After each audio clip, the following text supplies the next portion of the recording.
All right, so today I've got Cam and Robert of the Faith in Fishing podcast, and they're going to be talking with us today not only about their podcast, but I'm going to pick their brains on what I need to do as a first-time kayak tournament fishing angler in the off chance I actually get to participate in the one that I'm thinking about doing later on this summer. So before we get into the conversation, though, let's go ahead and let the folks who might not be familiar with your show or you guys let us know what each of your claims to fame are.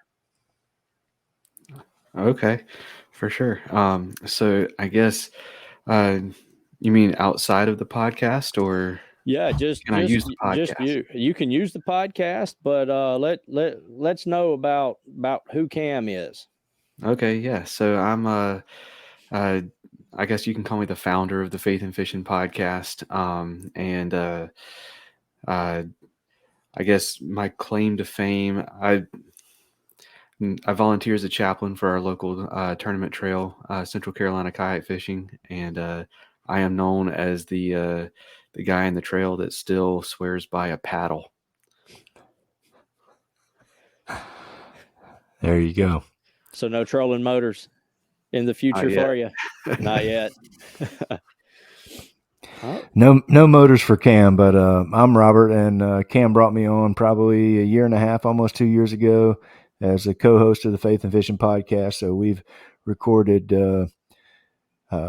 doggone near an episode a week since then. So we've got quite a few episodes out there together. He's got some by himself before that out there, and I've had a good time helping him with it. I'm originally from around Nashville, Tennessee, and transplanted kind of all over the southeast United States, but live close to Raleigh now and do some local kayak tournaments, and I'll enter a national kayak tournament every once in a while, but that's not something I do on the regular, but it is fun to dip your toes into with some of those bigger guys.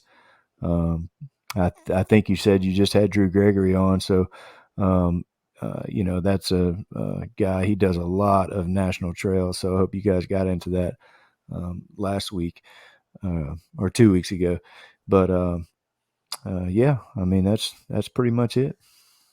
all right, cool. Well, let's go ahead and talk a little bit about the podcast. No, I was actually you invited me on to your podcast a little while ago, and that was different for me being on the other end of the microphone, so to speak. But what made you want to start your podcast? The main reason at the time, I didn't have kids, and my wife was a potter, and almost every night she would go out and she would go to the shed and throw pots, and um, I kind of got tired of going to the same local pond and catching the same 15 fish over and over and over again, and was like, I want to do something while she's out there with my time. And I was listening to a podcast where Chad Hoover, president of kayak bass fishing and kind of one of the forefathers of tournament kayak bass fishing, mentioned his faith and kind of moved on from it pretty quick. And I had heard other anglers mention their faith, and I was like, that would be an awesome platform if somebody could do that. Give anglers a chance to talk about what they believe. Didn't really think much of it until Gene Jensen, Fluke Master, mentioned on another podcast. Robert and I are podcast junkies, so you're going to hear me and Robert talk about podcasts a lot. And he said, if there's content out there that you want to consume or listen to or see or whatever, and you can't find it, it's on you to make it. I was like, well, I guess it's on me to make this. Let's see what I can do. And I'm the kind of person who can talk myself out of anything. So I immediately had a buddy of mine who was a graphic designer design me a logo and put a little bit of money into it. And I was like, all right, I'm not going to back out of it now. Let's dive into it, and started recording episodes, reaching out to a bunch of people. Was very surprised by how many people said yes. And then about a year and a half maybe 2 years into it, I started to get a little burnt out, and I needed some help, and needed somebody or something to breathe some fresh air into the podcast. So I invited Robert in as co-host. But before I let him tell that story, I guess I should probably say what the Faith and Fishing podcast is. So we give anglers a chance to tell their faith stories. Faith stories, fishing memories, positivity. That's kind of our brand. That's what we want. We want to give anglers a chance, no matter what it is that they believe, a chance to an opportunity to share what that is and how they came to believe that, and then just get a chance to talk fishing with some really good people, and have some fun doing it, and continue shedding a positive, or shining a positive light into the fishing community. But now I'll let Robert take over and kind of share the story of how he came onto the Faith and Fishing podcast. Yeah, so I believe, I commented on something on the Facebook page, or I think it was on Facebook, and we figured out that I think I told Cam, or commented on something, if you're ever in the Raleigh area, let me know, and we'll hook up and go fishing. And he's like, a Raleigh area? He was like, yeah, I live like right near Raleigh. So we figured out we only lived like 15 minutes apart, probably like 10 minutes apart, and fished some of the same waters. We didn't even I didn't know where he lived at when we were communicating back and forth on Facebook. And so we ended up going out and doing some kayak fishing together, and fished some tournaments together, and known each other for a while. And then, like you said, he reached out, wanted to get co-host on the show. So it worked out good. And even that first time we hooked up going fishing, I mean, he caught a daggone giant that day.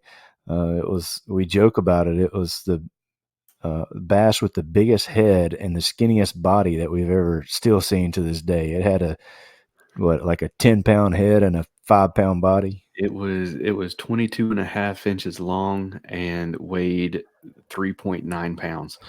There you go. I got robbed. Yeah. Cool. Well, that's an interesting story. Good story. And I'm sure that it's made life easier on you, especially now knowing that you'll be able to have new content still coming out with your wife expecting it's your second child, right?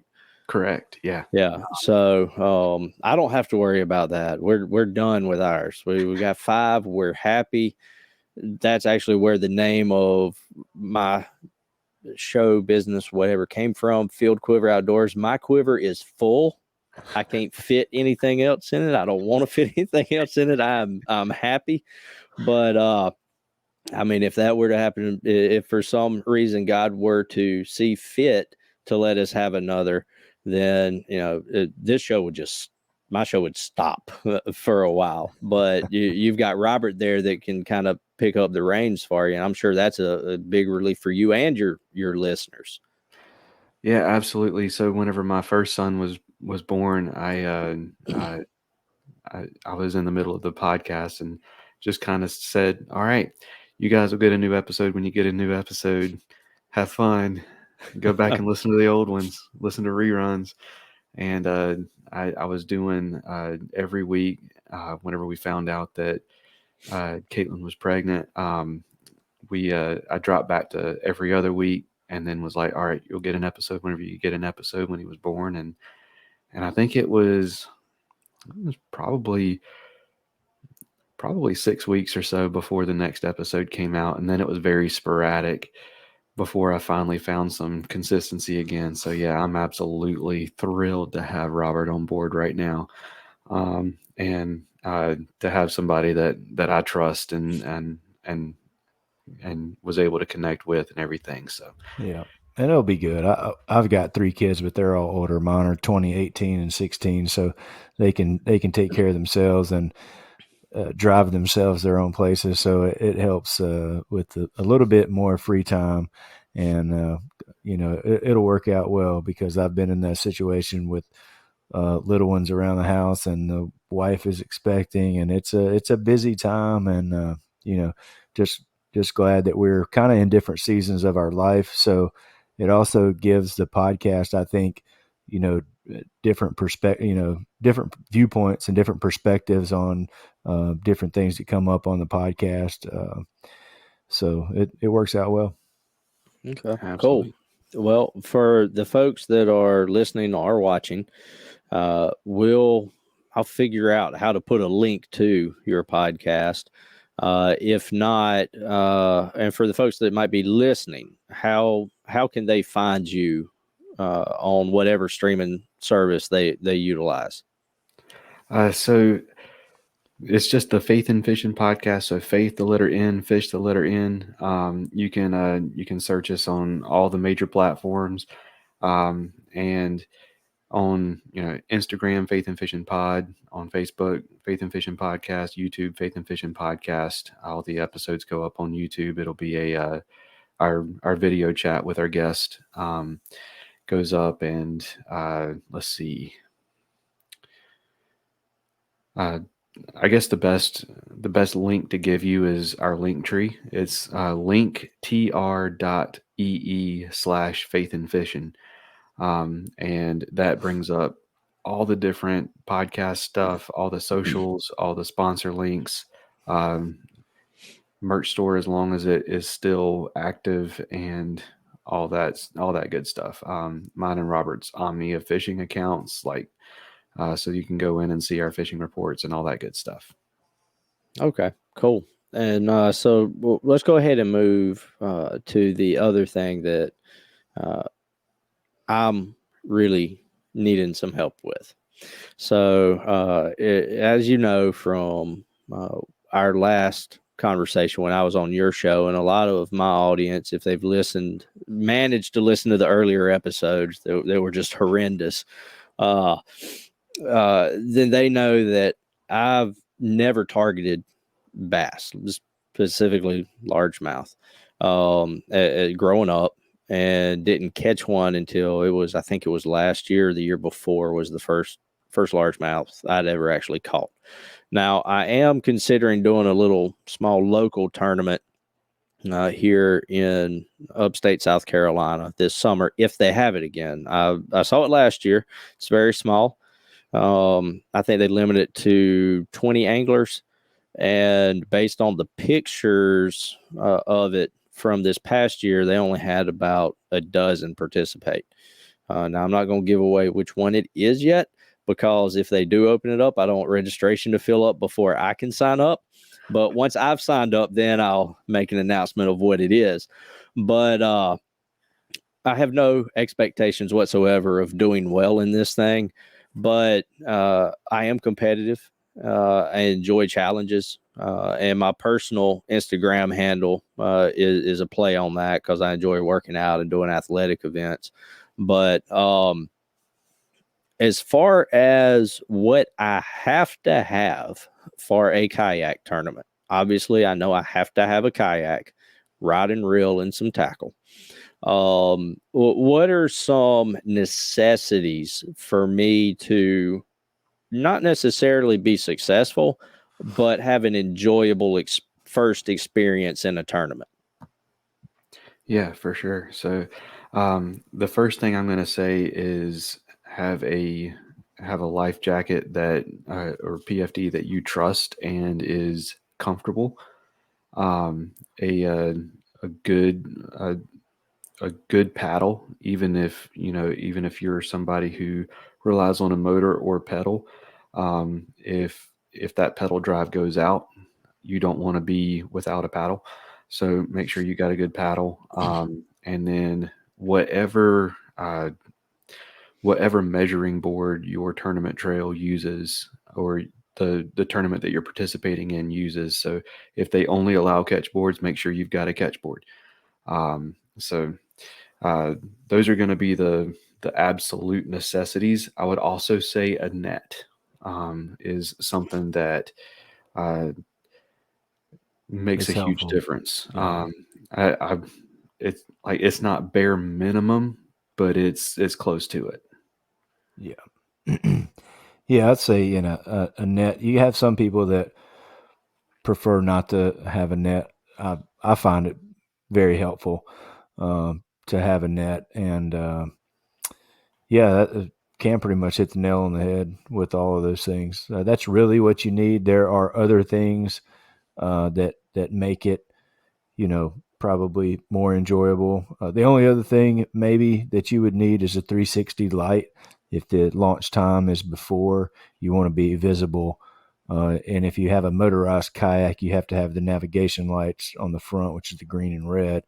The 360 light is just a white light, just so you're visible to other boats, because there will be other bass boats and boaters out before daylight, and you want to make sure they see you so they don't run you over.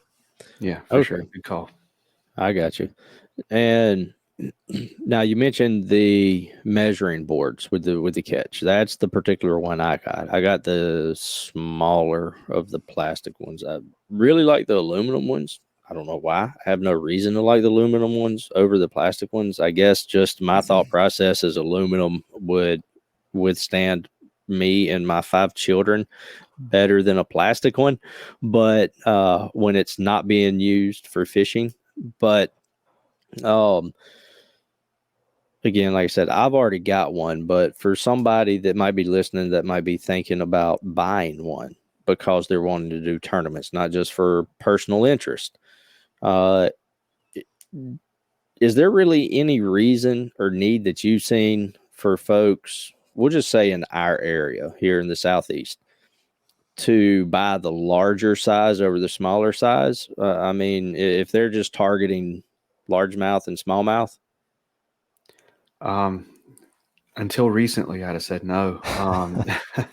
But the Hobie Bass Open Series just recently had their tournament down in Florida to open the season, and there were the smaller board goes to 26 inches, and there were fish that were 25 3/4 inches caught, and I was like, man, that makes that board look so small. But you're talking about 13-pound bass. So if you're just going to do the bass trails, I think the 26-inch one, if you max that out, you're not going to miss it by 1/4 of an inch. I mean, that's a huge. I mean, that's a world record bass. A 26-inch bass is going to be, pushing all the state limit, records and stuff like that. Yeah, for sure. Specifically for bass, 26 is plenty. Yeah. And then the only other thing I'll add in there is just because North Carolina, South Carolina, you do have that coastal. There are some tournaments where you do redfish, trout, and flounder. A lot of those guys will use that 32-inch board, I think, is the next size up. Mm-hmm. So some of those guys will fish both. So instead of having the 26 for bass and the 32 for the saltwater fish, they just use the 32 for everything. That'd be the only reason I would say to move up to that next size board.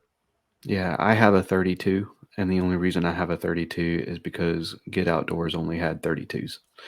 Our paddle shop only had 32s, so that's the reason I have a 32. And you mentioned the aluminum board. If you're really planning on getting into tournament fishing, I would say go ahead and go with the aluminum.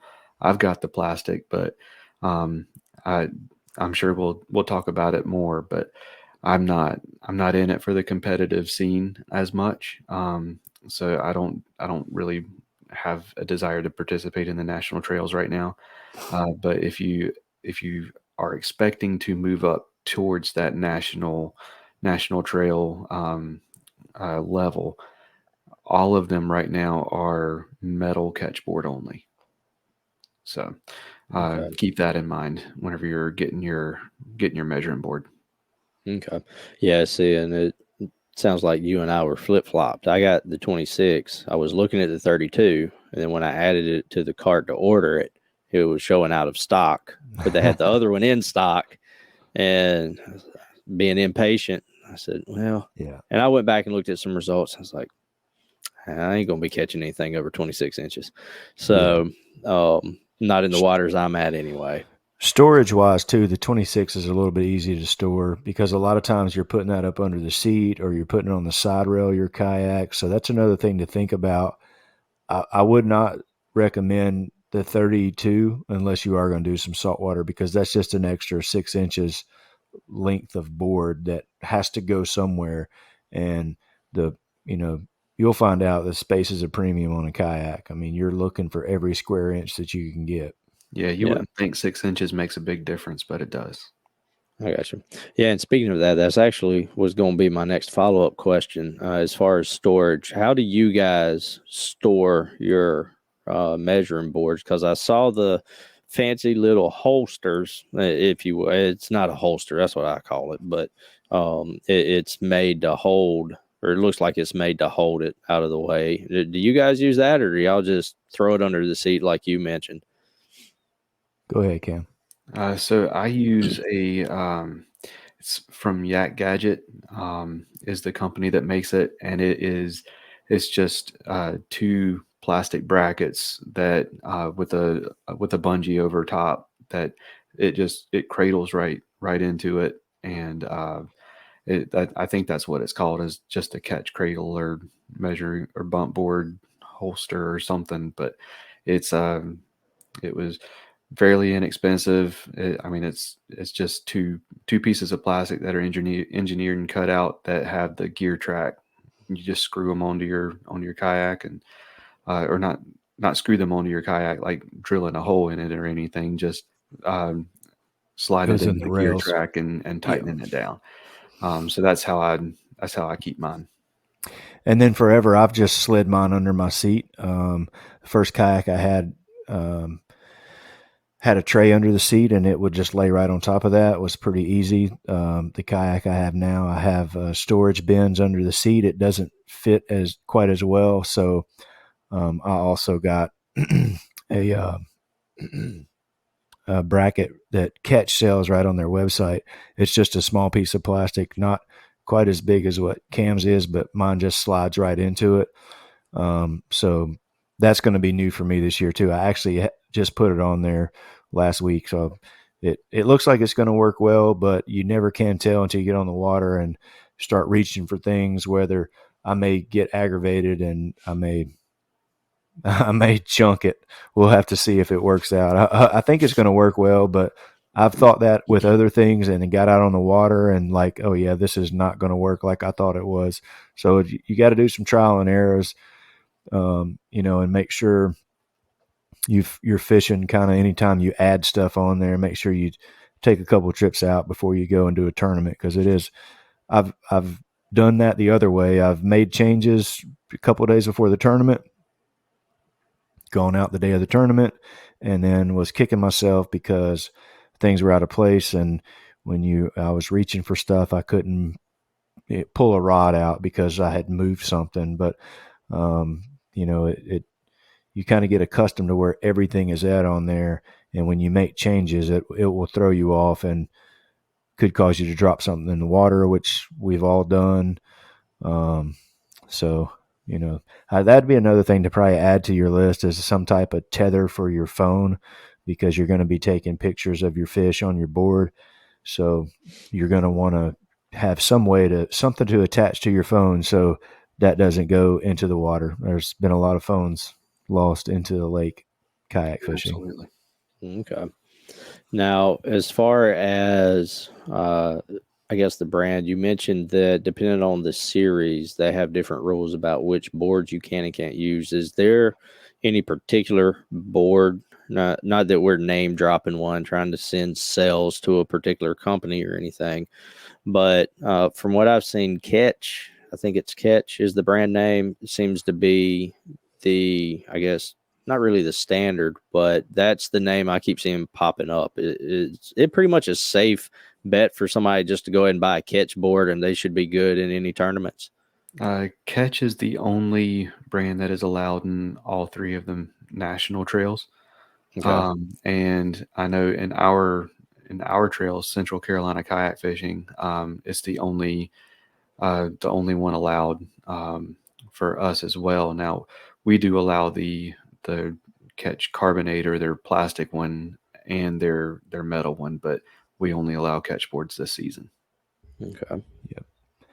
There are some others that are they're in the process of testing. I think over the next couple of years, you'll see some other competitors come out with some metal boards that are comparable. But right now, the national trails, there's a reason they go with the metal boards, is because it's very hard to TIG weld aluminum back together. It's not so hard to melt plastic back together if somebody were to want to change the length of their board for an odd reason.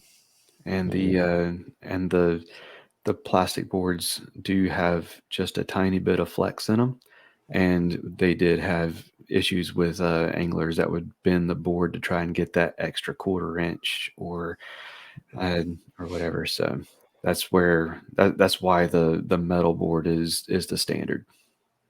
Okay. And then we'll move on from the catch boards and the other measuring boards.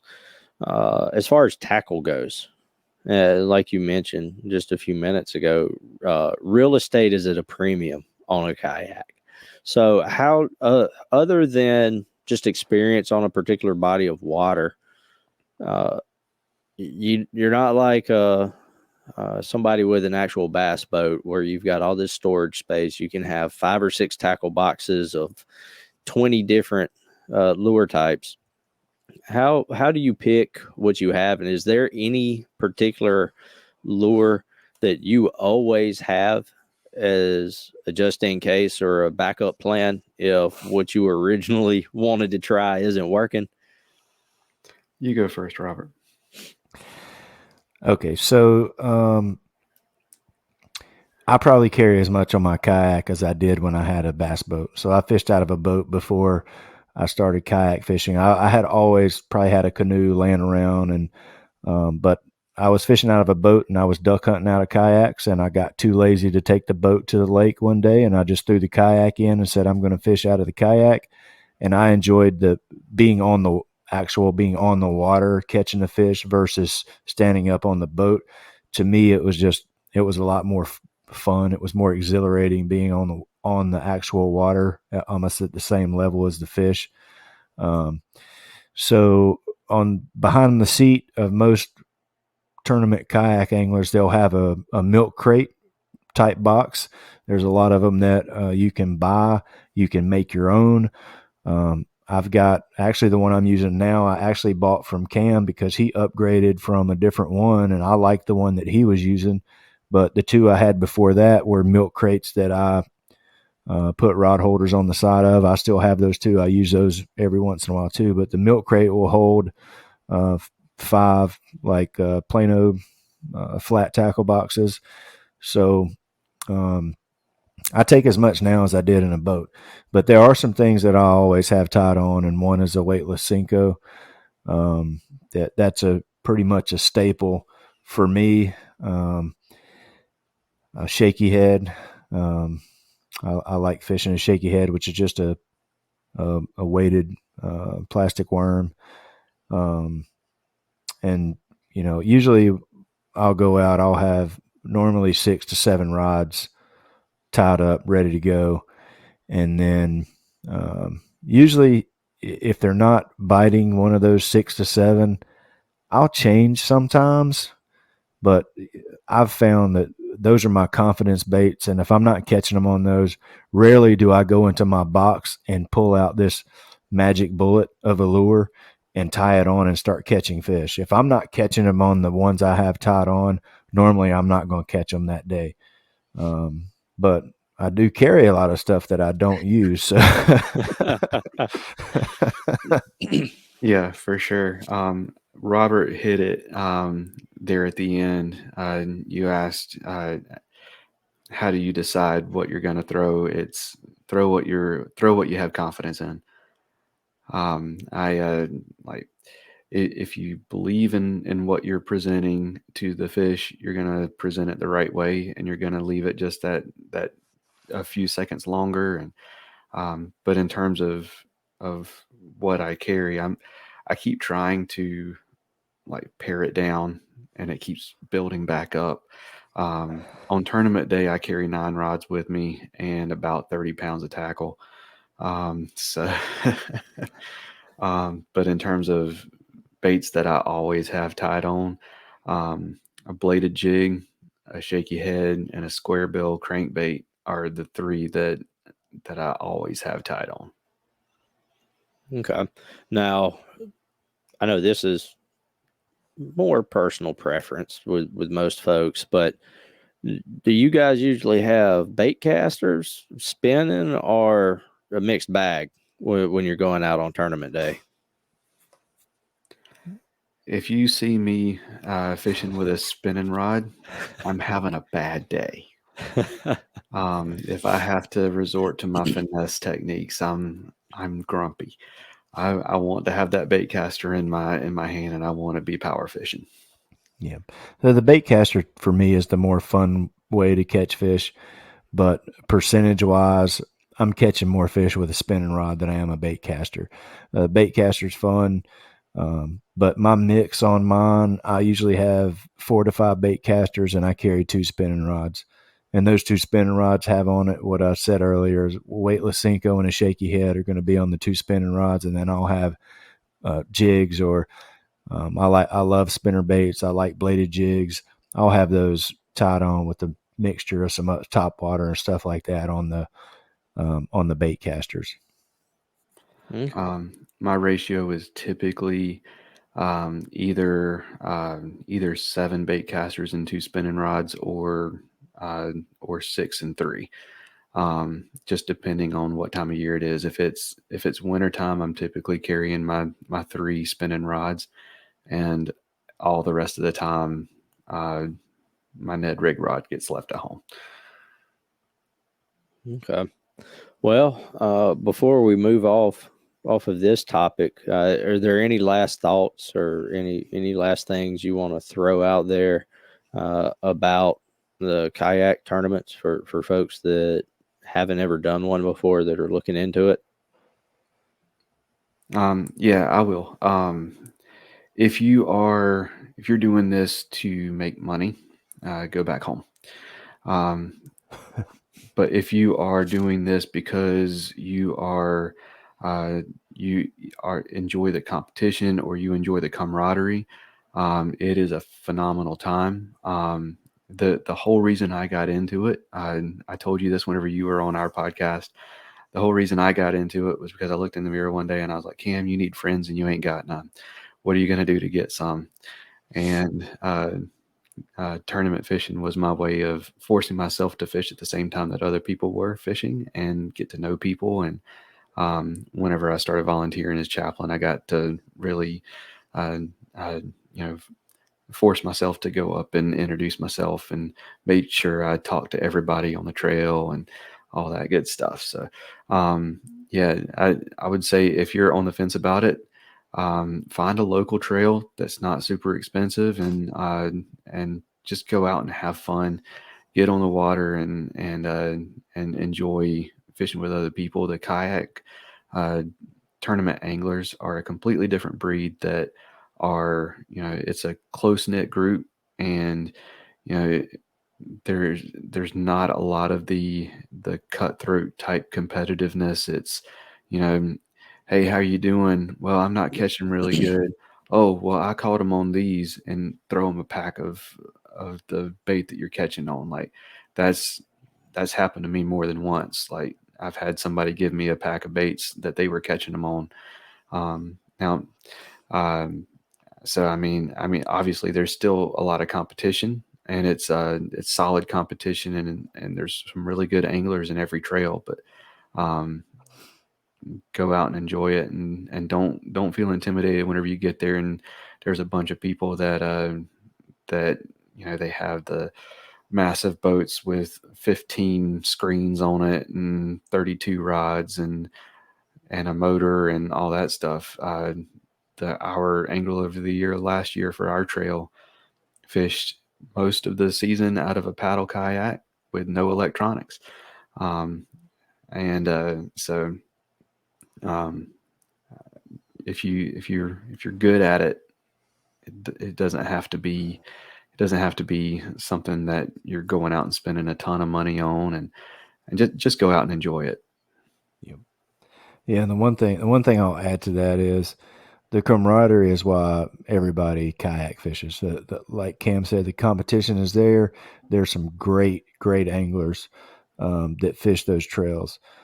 But I will say, even from the first time I went to a kayak tournament, everybody at that trail was outgoing. I had a kayak that I bought from, I bought it off the Facebook Marketplace, but it was a Bass Pro Cabela's brand Ascend kayak sit in. And, I was like, oh, I'm going to show up and everybody's going to kind of, cut their eyes or whatever. And it was absolutely not the case. And I felt right at home from day one. And so that's one thing that probably kept me from doing that, is just a fear of, well, I don't have a nice as kayak as such and such. Or, you see some of these guys, like Cam said, with some big tricked out rigs. But man, everybody, regardless of what you have now, we all started in a Sun Dolphin. We all had a Sun Dolphin 10. We all had a Cabela's kayak. A lot of guys that fish that have big, super nice kayaks still have those in their garage, and they still use them from time to time to slide down a riverbank where you don't want to take your nice one. You'll take your one you started out in. But that's the one thing I would tell people is don't be shy. Every kayak trail that I've been on, I fished several different ones, but all the kayak guys and girls are super welcoming. Okay, great. And you brought up the electronics. I'm gonna go ahead and ask you about that before we get into you guys' testimonies. But are you running electronics with the fish finders personally? And if so, what's on your kayak? So mine it's the Garmin Striker 5 CV. So nothing big or fancy. Just something that it helps me find a little bit of structure, and it tells me how cold the water is and how deep it is, and it tells me how fast I'm going because I like to see that information. But it that's that's about all that I use, because I just uh, I'm the kind of person that I get sucked into it, and I every so often, if I'm struggling fishing on the fishing, what I do is I turn my fish finder off, and I start fishing off of instinct, because I find myself staring at the screen and trying to catch that arch that I see on the screen, whenever in reality that could be a rock down there or a turtle or something. And it's like I'm so focused on this that I'm missing the stuff that's going on around me. So it's definitely a good tool, but I wouldn't put too much stock into it. Yep. And then I'm kind of the same. I have a Garmin 9-inch UHD. It's got side scan, down scan on it, but I'm not using any of the live scope or things like that. But if you show up to a kayak tournament, you're going to see guys show up with live scope or Mega 360. You're going to see some guys show up with dual screens. You may even see one or two of them that have 3 screens on there.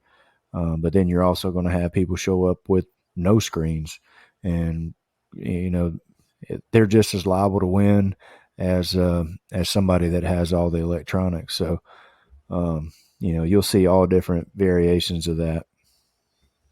Okay. Well, let's go ahead and move into testimony time, if you will. Just share with the listeners how you came to enter into your relationship with Christ. And then, Cam, if you don't mind, just speak a little bit as to how you moved into the chaplain position that you hold.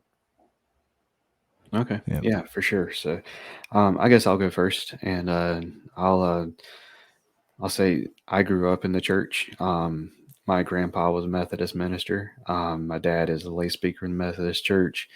And we spent, especially during the summertime, we spent almost as much time in church as we did in school during the school year. Um, we were always there doing something, and you know,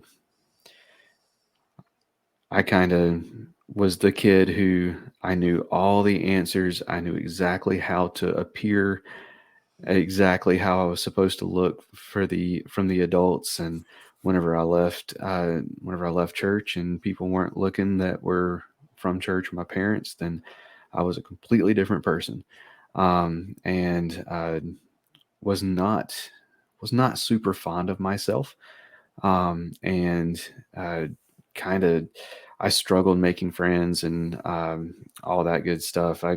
I got bullied a lot in school, and I whenever I hit my growth spurt, I decided that now I can be the bully, and so I did a lot of bullying, and really did not think very highly of myself because of that. And, um, contemplated suicide and decided, in sixth grade, I was starting to contemplate it. By the time I was in freshman in high school, I was practicing tying noose knots, and always was very angry at myself for not having the guts to go through with it. And I was invited on a church retreat. I mean, I was going to end up going whether I wanted to or not. And there was a Christian rock band there that was playing, and there was a Christian comedian that was doing the uh, the messages. And all of a sudden, it was, this wasn't my daddy's church. This was fun. This was, I could get down to this music, and I was laughing while I was listening to stuff about God. And they started talking about God as this friend who stuck closer than a brother. I don't remember the verse in Proverbs, but um, and I was like, I want that friend. I want that relationship. And so I sat there in my hotel room in the ski lodge, um, and say, God, I don't know what this means, but I want you to be that friend for me. And so I accepted Christ that weekend, and shortly after that ended up moving away. And that was probably the best thing to ever happen to me, because I had just accepted Christ, and now I get a completely fresh start. I get to be whoever I want to be. And I got plugged into a good church, um, and really was able to, grow and mature in my faith, and uh, got to uh, grow under some really good people. Got some really great mentors in the church. Ended up working as a youth pastor for a little while, and whenever I felt the call to do that, I was expecting it to be a much longer tenure, but God had other plans. He needed me for that season there, and um, and then called me to pursue my then girlfriend, now wife. We had been doing the long distance thing for about 5 years, and it was time to get closer together and pursue that relationship with her. And um, through that, I still had that itch to minister, and that's part of where the Faith and Fishing podcast came from. And I was on a another podcast that Robert and I, we have a buddy who is he's a co-host on a podcast, and it may be a little bit risque for some of your listeners. It's called the Bass and Brews podcast, and it is a long form. How should we put it? Adult podcast, and he brought me on to talk about the Faith and Fishing podcast. So I went on and I was talking about it, and he gave me this idea of volunteering as chaplain for a tournament trail. I was like, I don't even know what that looks like, man. I don't know about that. I need to pray on that. And so I was thinking about it, and I was like, man, I want to. This is there might be something here. So I reached out to some buddies who I've had on the podcast who are chaplains of different things. One at the time was the chaplain for the Paddle and Fin podcast network and their tournament trails that they were doing at the time. And one of them was he's the chaplain for bass. You had him on, Chris Wells. And I was like, what does this look like? And they were like, you need to sit down and figure out what that looks like to you. I was like, that's a good point. So I sat down and I thought about it. I was like, I want to love on people. I want people in the tournament trail to know that they have somebody here if they need somebody. And so I reached out to Mitch Lassiter, our tournament trail director. I was like, hey man, you need a chaplain? And he was like, I've never been asked that before. What does that look like? And I sat down and I talked with him about it, and we decided to go through with this. And so basically what that looks like in our trail for me is on tournament morning, whether I'm participating in the tournament or not, I pull up the roster of all the anglers that are participating, and I pray for each angler by name, pray for their safety, and pray that God puts on a show in their life during this tournament. And I do pray that the fish are hungry for them. And I put out all of my contact information to our group and let them know, hey, if you ever need anything, just know you've got somebody here. If you want somebody to pray with you, if you just need somebody to talk you through something, or just somebody to listen to whatever's going on in your life, you've got somebody. And so sometimes it'll be, hey, do you have a catch board I can borrow? Or sometimes it's, hey, I've got stuff going on at home that I need to talk about. Yeah, it's ended up being a really good fit, and it's developed a lot of really strong friendships and brotherhoods that I was not really expecting, but I'm super thrilled to be a part of that and to let God use me in that way. Yeah, so I'll follow up with that. We talk about this all the time on our podcast, or it comes up when other people are giving us their testimonies that how similar that Cam and my upbringings were. My grandfather also pastored a church, but I always say that he was a preacher, not a pastor, because he definitely preached, and it was a little bit different. I'm almost 50 now, so when I was a little kid, that's 40 years ago, the late 70s, early 80s, in a South Central Kentucky small church. You got preached at a lot, and there wasn't a whole lot of pastoring going on. So, but my father was part of a gospel quartet that went around to different churches. That's how he and my mom met. They went to her church, and he was part of the quartet, and they got to know each other from there, started dating, got married. But so I've been around the church ever since I was born, and kind of some of the same things as Cam, never really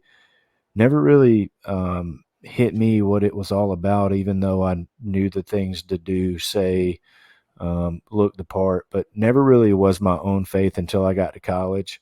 And when I got to college, honestly, it was joining a fraternity, which for those of you that don't know, most fraternities are known not for their biblical, origins, but most college fraternities are based biblically. So there's your daily fun fact. But that actually brought me closer to God, and with all those guys, And then you go on to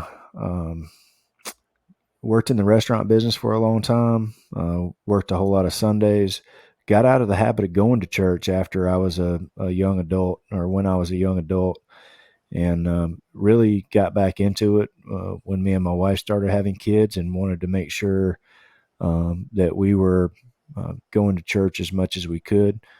And so for the past 15 years, we've been pretty involved in our church. We do the elementary children's ministry. So we rotate days in there. So we're usually in there a couple Sundays a month. And so the teachers rotate so we can also enjoy the service, and we're not in there teaching every Sunday. But we've been doing that for quite a while, and, really enjoy it. Our oldest son has been part of the youth program, and is helping doing internships at our church. So he is, not pastoring the youth, but he's a group leader, and we're leaders for our small group, which is for our church that we attend now is kind of like Sunday school used to be. It's basically the small group. We meet outside of church, so we do that in addition to teaching the children's ministry, and just enjoy it. Enjoy being able to mentor the elementary school kids, and we've gotten to watch kids that we've taught 12, 15 years ago. They're in college now, so it's a pretty amazing to watch young people develop and watch their faith journey. And knowing that we've had a part of that, me and my wife, has been super satisfying. And so even though our kids are not in elementary class anymore, we still continue to volunteer in there and do that. And that probably teaches me more about faith than anything else. So. Oh, well, that was great hearing how you guys are using the gifts that God has given you to grow the kingdom, and obviously seem to find pleasure in how you're doing that. But before we move into the last segment, which is me too, something that I ask my guest is what is a way, because I believe in support through prayer. Listening to the show, that's always the first way I ask people to support me in the show is through prayer. How can folks pray for you guys? Well, for the podcast, I think the main prayer that I always throw in there, and I'll invite your listeners to join us in, is pray that God puts on a show in the lives of whoever ends up listening to the podcast, and pray that we're able to stay on track with positivity, and really it's about the guest, and for us getting their story out there, but where that meets the road is with the listener. So we're always, I would say, pray for the listener, and pray that God meets the listener, and that the listener is able to get something out of that. The most rewarding thing that I have seen happen from our show, it's happened a couple times, is whenever a guest posts something on social media where a listener has reached out to them to let them know that that their story meant something to them in their spiritual journey. And they don't reach out to the Faith and Fishing podcast to say, "Hey, your podcast made a difference in my life." They reach out to the guest, and that is something that is really special to me, is to be able to see the guest realize that their story means something to somebody. Yep.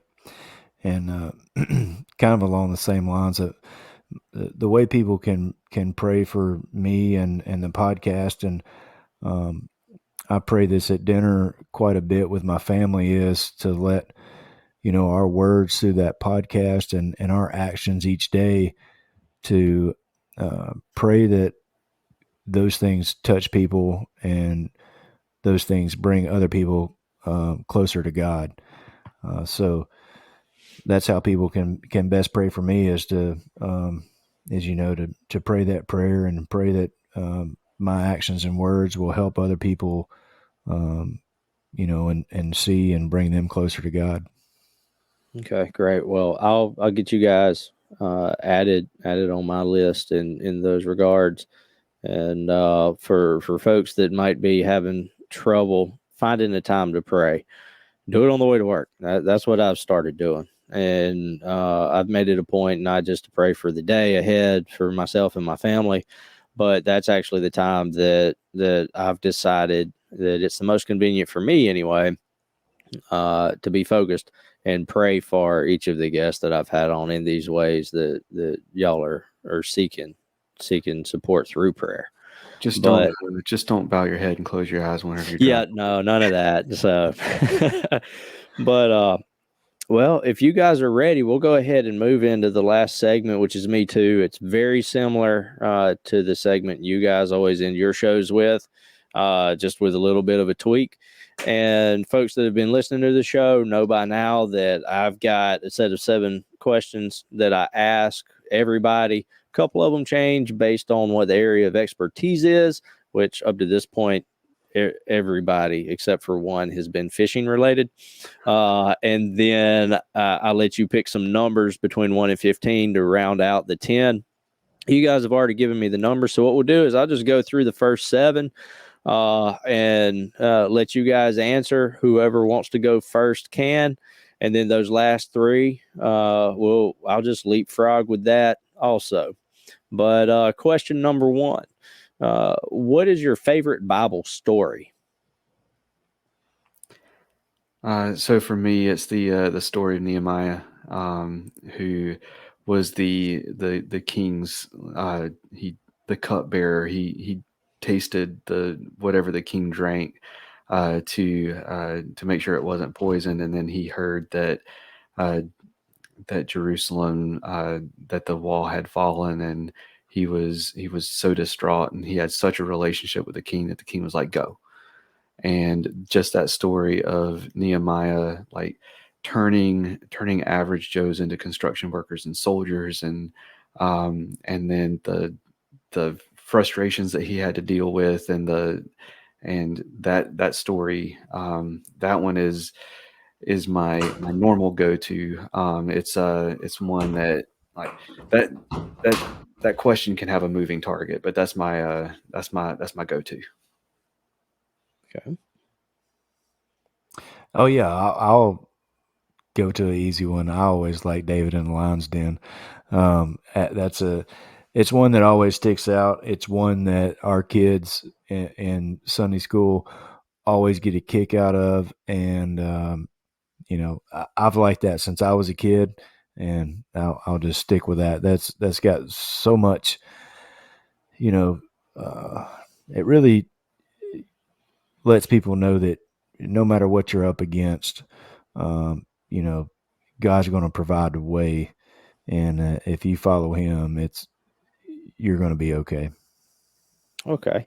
So up next we have, what has been your favorite state or national park or other outdoors, or I like to use the term creation instead of nature related venue, but what is an outdoor or nature venue that has been your favorite that you've gotten to go to? Might have to go with Robert first. Cam That's looks like fine. he's thinking. Yeah, he's thinking hard on it. I've got a couple. So overall favorite all time is going to be the Grand Canyon. I think just the awe and you can't even explain it to somebody until you see it in person. Pictures don't do it justice. and it is one of those things that is, it's breathtaking. And I'm going to give you one more because me and my wife have been infatuated with this over the last couple of months. We want to hike the Appalachian Trail. We've been to it at small sections, but at some point we want to save enough time to go 7 months and go the whole length of it. If my knees don't give out before. I think for me, I'm gonna have to go with the Croatan National Forest because there's always been something about swamps. I love a swamp, and so that one is in terms of it's one that I have revisited multiple times. So I'm gonna go with that one. Okay. Well, follow up to that is, what is a place that you have not been that you would most like to go to? Yeah, I'll go first on that too because it's Alaska, no doubt, for me. I would love to go to a rainforest somewhere. I I've always loved the idea of hitting the Rio de Janeiro down in Brazil and seeing the Amazon rainforest, and uh, I would love to do some jungle fishing and uh, catch some of those species down there. But uh, just the biodiversity of a rainforest, I would love to see that. Okay. Up next, and this is effectively one of the same questions you guys ask, just worded a little bit different. But what is a food that you would consider as a must-have, a staple in your cooler whenever you go out on an outdoors adventure? Peanut butter. Specifically, Skippy makes the pouches of peanut butter. So you just pop that open and it's like a kid eating a like a applesauce pouch, but it's packed full of protein and energy. Just make sure you got some water with you. And I'm going to have to go with, I say Little Debbie still, but Cam says Big Deborah's. But anything that says Little Debbie on it, I'm good with. They have a lot of different varieties now. And, most of the old staples, any of those are in my cooler. You'll find them. I mean, they're stuck everywhere. They're in my truck. They're in the cooler, the kayak. That's probably my go-to. Okay. Now, this one, I've modified this question a little bit than what I've asked in the past. Normally it's been, is it Bigfoot or Sasquatch and does it exist? But since there are so many other cryptid type creatures out there, like here in South Carolina, we've got Lizard Man, you've got the Jackalope, and you've got Nessie and whatever the lake monster in Vermont is. Which fictional, if you think they're fictional, if you think they're real, that's up to you. But what campfire creature are you the most intrigued by? That's a hard one because cryptids are my thing. Um, the one that I'm most intrigued by, I guess, would be Mothman. Um, so I'll say most intrigued by. I'll say Mothman. Okay. Yeah. And I'll just have to go straight Bigfoot or Yeti, whatever you want to call them, because I'm not so sure that those aren't real. So, all right. And now for slang. What is an outdoor slang term that you've either had to have explained to you, that you've had to explain to somebody else, or just a fun slang term related to the outdoors that you know of? So I'm gonna say throw in a lure. So whenever you're fishing, you and you're casting out your lure, we call it, what bait are you throwing? And I say that because there for a while it was very popular on social media to post a picture of a fishing spot and say, "What are you throwing here?" And Okay. I did that. I went to a place. I was like, "Oh, this looks juicy. I love it. I'm gonna post this." And I said, what are you throwing here? And my mom goes on Facebook and says, rock. So I had to explain what I meant by that. So That's a tough question. I mean, there's so many things from Tennessee that I probably do end up explaining, but I've done it so much that nothing's coming to mind. I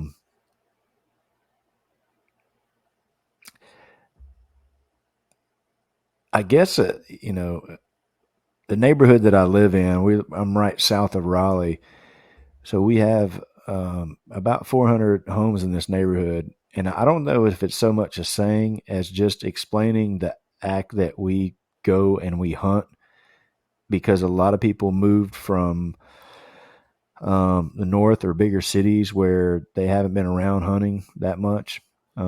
So there's a pretty decent body of water that's on the backside of my neighborhood, and so whenever the first day of duck season rolls around, I mean there's some shotguns going off, and they sound like they're in the backyard, and so the Facebook posts light up like, what's going on? And so I usually get on there to this. Yeah, it's the first day of duck season.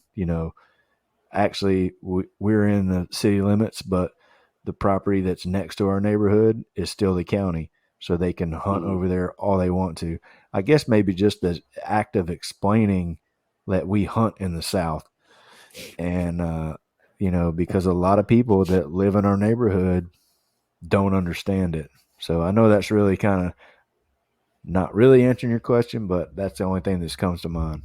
I got you. All right. And this one, I had been asking about different types of reel setups if you'd only use one for the rest of your life. But because I'm interviewing a lot of fly anglers, that kind of rules out anything but a fly reel. So for folks that are brand new to fishing, what is the first knot that you would recommend they learn how to tie?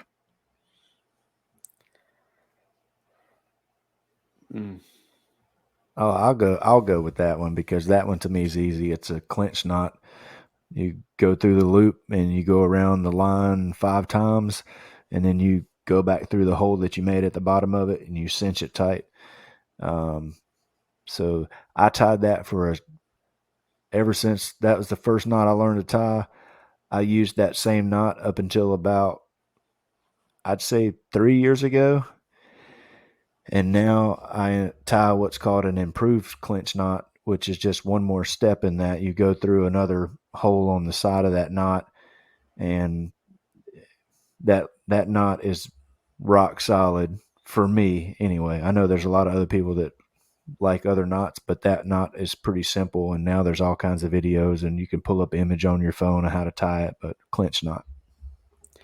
I agree with Robert. That's the only knot I tie for like tying direct to a hook or a line, or a hook or a lure. Is the improved clinch knot. My dad called it the fisherman's knot. And he told me that's the only knot I'll ever need to know.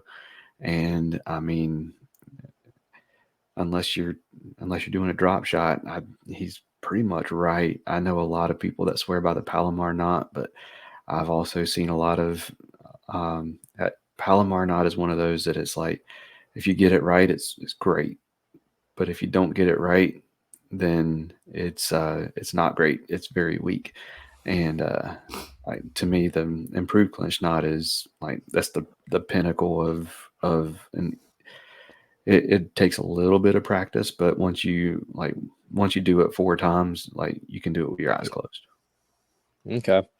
And now for the you pick questions. So we'll start with Robert on this one, because I want Cam's last one to be the last one, because it's going to be the one bringing up debate between you guys.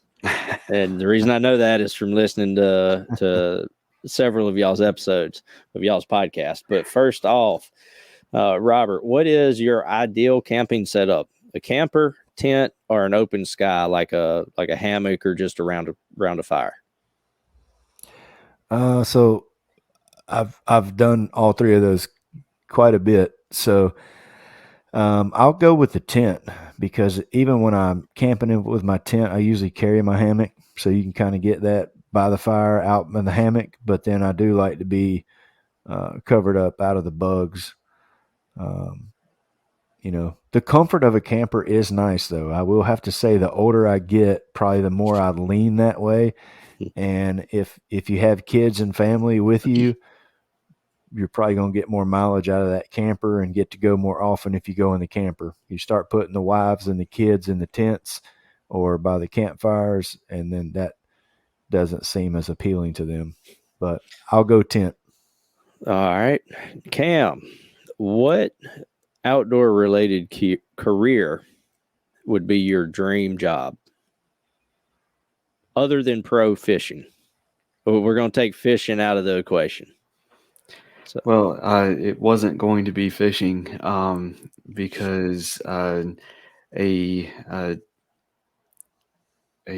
fisheries biologist studying the fish and the behaviors of the fish, and I mean, I'm gonna show you how much of a nerd I am here. Since before I could remember, I would sit down with a field guide or with a book on aquarium fish, and I've been studying fish since I could read.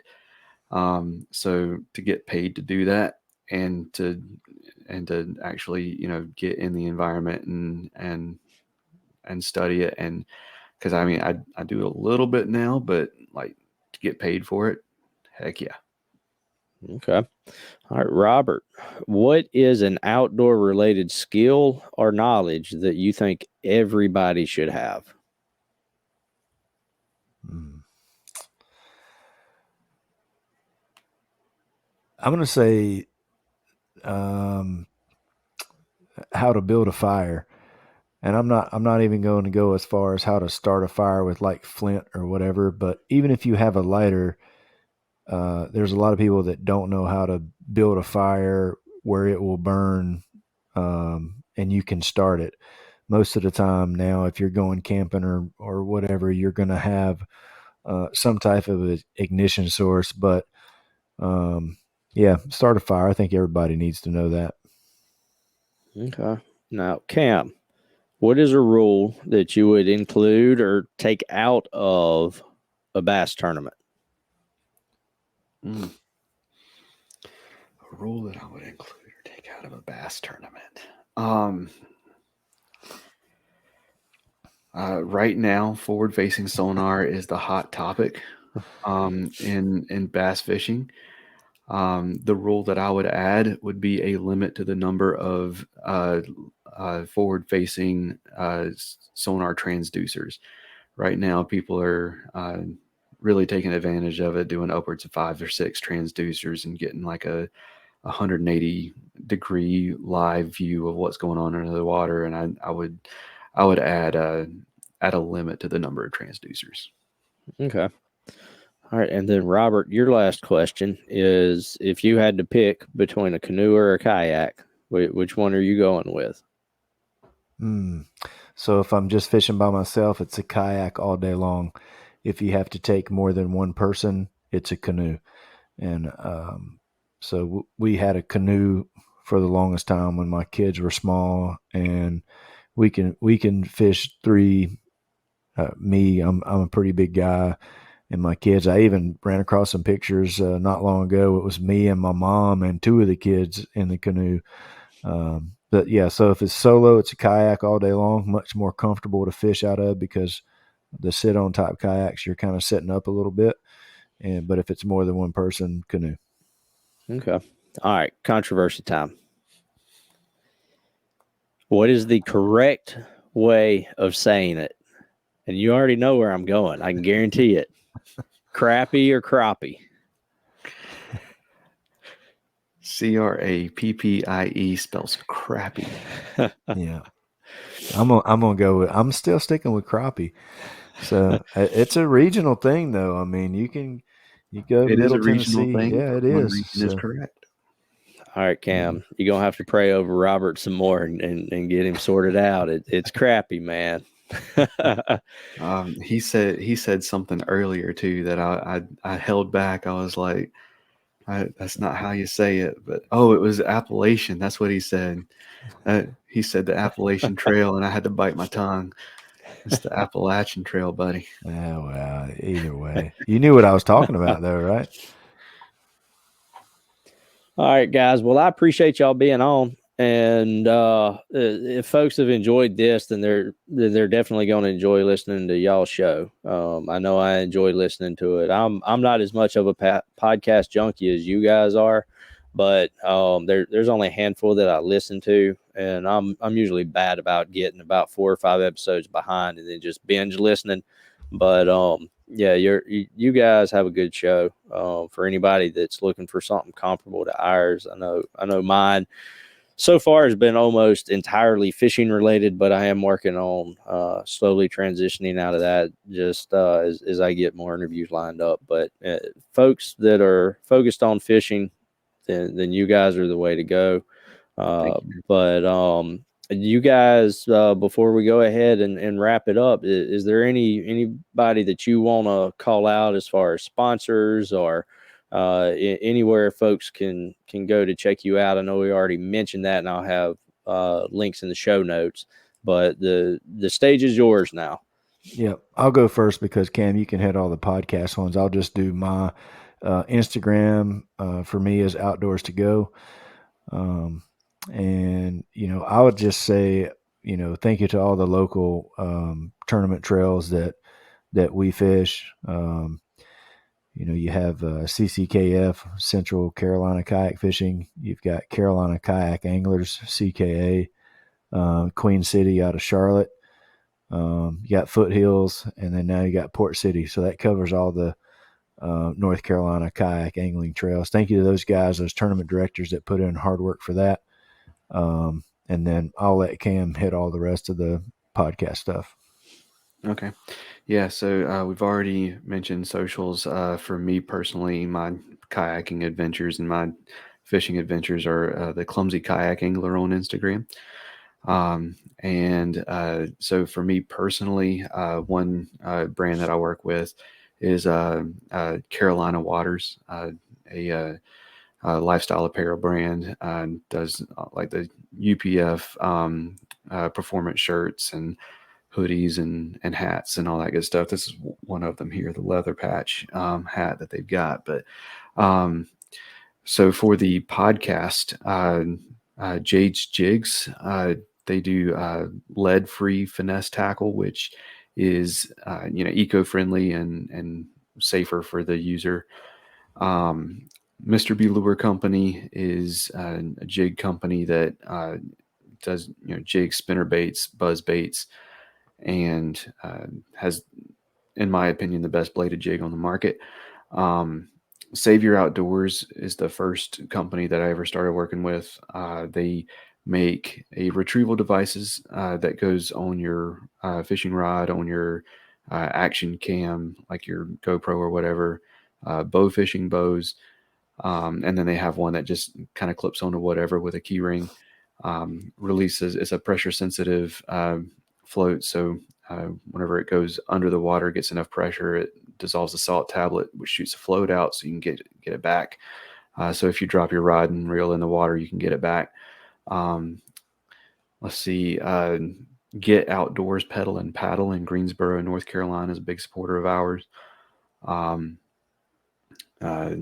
Omnia Fishing is out of Minnesota, but they're a really solid, online fishing tackle shop that has an ambassador program, which is really awesome. So you go and you do your fishing reports. If somebody buys something off of your report, you get credit for it to spend at Omnia.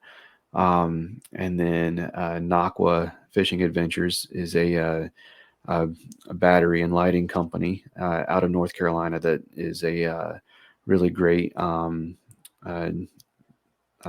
that fits in the palm of your hand is their slogan. It really small waterproof batteries with all the connectors and everything. They're what power my my Tacticams, my fish finder, all that good stuff. So that's the list of the companies that work with the podcast and with me. And want to say big thank you to my wife for letting me do this, and big thank you to Robert. And we've already shouted Central Carolina kayak fishing, but that's the trail that I'm chaplain for. So Great. Well, again, I've enjoyed it, and hopefully the listeners have enjoyed it. I'm sure they have. And maybe after, if I'm able to do this tournament, we can have you guys back on to critique what I did and didn't do right. absolutely, man. Thank you so much for having us. I've thoroughly enjoyed it, man. Yep, appreciate it.